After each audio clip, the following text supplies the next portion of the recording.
Pidato ekonom China Fu Peng tentang prospek suram ekonomi China menjadi viral. Di tengah perlambatan ekonomi yang sedang berlangsung, Fu Peng, kepala ekonom Northeast Securities, baru-baru ini menyampaikan pidato di sesi berbagi klien HSBC Private Wealth di Shanghai yang telah menarik perhatian signifikan di luar negeri. Dalam pidatonya, ia secara belak-belakan menyampaikan pandangan pesimistis tentang prospek ekonomi China, dengan menyatakan bahwa jika kritik terhadap ekonomi dibungkam, bahkan pembuat kebijakan dapat membuat keputusan yang keliru. Hal ini, ia peringatkan, dapat menjadi bencana, dengan sejarah pada akhirnya menghakimi siapa yang menyesatkan bangsa ini.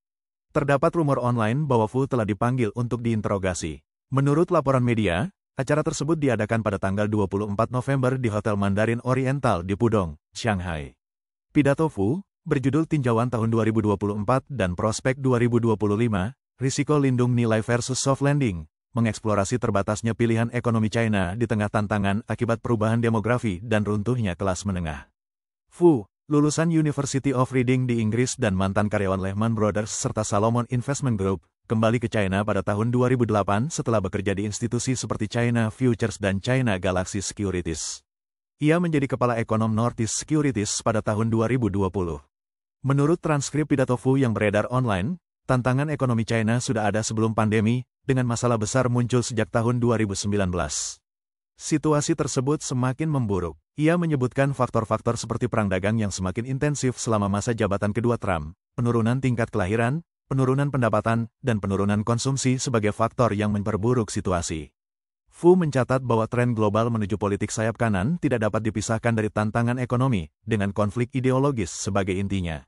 Ia memperingatkan bahwa masa jabatan kedua Trump, yang didominasi oleh para pragmatis, akan semakin memperkuat pergeseran ke kanan ini, sehingga China akan menghadapi tantangan yang lebih berat dibandingkan tahun 2016. Ia menyatakan bahwa masalah ekonomi China jauh lebih parah daripada yang terlihat di permukaan, dengan kurangnya konsumsi efektif sebagai isu utama. Penurunan ini, menurutnya, bersifat struktural, bukan jangka pendek, dan membutuhkan redistribusi kekayaan antara pemerintah dan warga, si kaya dan si miskin, serta antara debitur dan kreditur untuk meningkatkan permintaan dalam negeri. Fu mengkritik sistem internal di mana kedekatan dengan kekuasaan dan sumber daya menentukan kekayaan, sementara masa pekerja menanggung beban terberat selama kontraksi ekonomi. Ia mengidentifikasi runtuhnya kelas menengah sebagai tantangan paling mendesak China, mencatat dampaknya yang signifikan terhadap makroekonomi. Mengapa ekonomi menurun sejak bulan Maret? Jawabannya sederhana, runtuhnya kelas menengah. Kelas bawah sudah terbiasa dengan platform diskon seperti Pinduoduo. Sekarang bahkan kelas menengah mulai menggunakannya. Ingat, menyusutnya kelas menengah memiliki dampak makroekonomi terbesar, tegasnya. Fu juga mengkritik model ekonomi China yang bergantung pada sektor real estate, yang dibangun di atas dividen demografi dan utang. Dengan generasi muda sekarang tidak memiliki kapasitas untuk mengambil alih kepemimpinan, ia berpendapat bahwa model ini tidak berkelanjutan. Melihat ke depan, Fu mengatakan bahwa tahun 2025 tidak menawarkan optimisme, dengan ruang kebijakan fiskal, suku bunga, atau mata uang yang terbatas. Suku bunga dapat sedikit lebih rendah, mungkin di bawah 2%. Nilai tukar dapat disesuaikan menjadi 7,3 hingga 7,8. Perluasan fiskal mungkin dilakukan, tetapi ini adalah kartu terakhir yang kita miliki. Bagaimana mungkin kita memainkan semuanya sekaligus? Fu juga mengecam wacana publik saat ini, dengan menyatakan bahwa siapapun yang bersuara akan dicap sebagai pengkhianat, tidak patriotik, atau diserang secara online.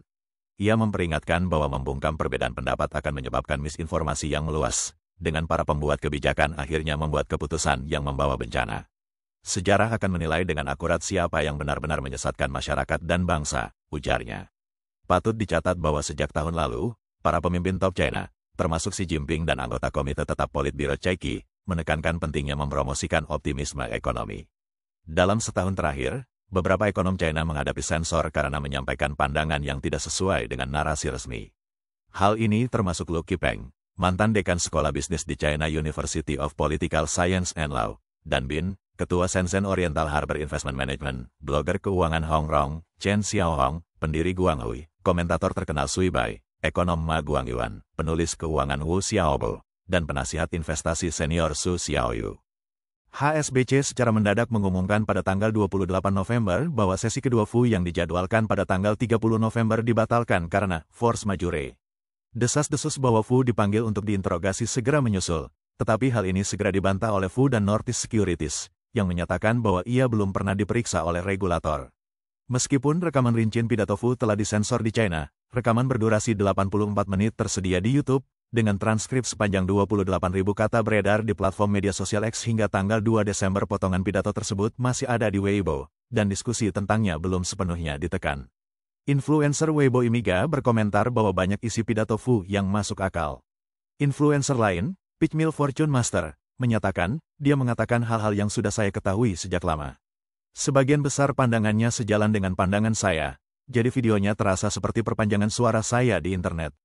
Beberapa netizen menyatakan kekhawatiran atas keselamatan Fu, berspekulasi bahwa ia mungkin akan segera menghadapi sensor.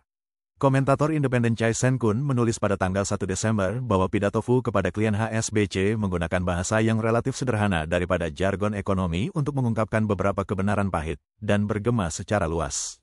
Chai juga menyatakan keterkejutannya atas jumlah individu yang masih ingin mengambil keuntungan dalam ekonomi terencana China. Ini luar biasa, jika ini bukan nostalgia, maka saya berharap individu-individu kaya ini segera menjauhkan diri dari pasar ini, ujarnya.